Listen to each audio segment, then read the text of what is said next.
A common question we're asked here at Vortex Optics is, what distance do I zero my optic at? For rifles like this Ruger RPR, for competitions like NRL Hunter or PRS or similar disciplines, a 100-yard zero is an outstanding baseline because it is just that, a baseline.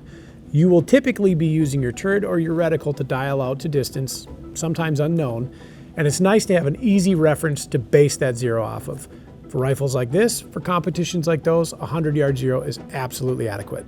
Now for hunting rifles, I might take a little bit of a different tune, depending on what kind of rifle it is, what it's chambered in, and the environment that I'm going to be hunting in. Here in the Midwest, I have no problems with a 100-yard zero. I think it's a safe bet, especially if my shot distances aren't going to be that much further than 100 yards, maybe 150 at max. I won't have much vertical compensation to worry about, and I'm typically going to hold on target and hammer.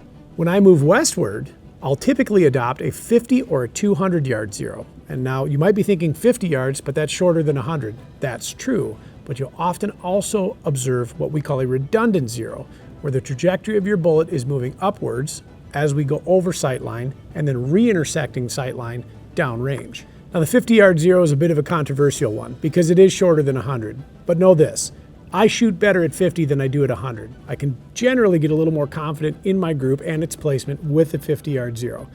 Using an example of one of my favorite 30-06 hunting rifles, my redundant zero, or where that bullet re-intersects my sightline, is at about 150 yards on the nose, and I don't really have to worry about vertical correction to 200 or beyond. The 200-yard zero, much like the 50, is going to give me another redundant zero further downrange, but it's a little bit harder to execute, especially if you don't have access to a stable, sturdy 200-yard range.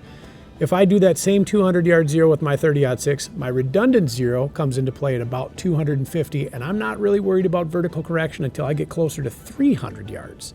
Of course, this is advantageous for me as a hunter because when seconds count and I need to take an ethical shot and I'm inside of that 300-yard window, simply putting the reticle on the animal in the vital zone is exactly what I'm after. And of course, if you're still not sure about which zero to decide, feel free to reach out. We're always happy to help.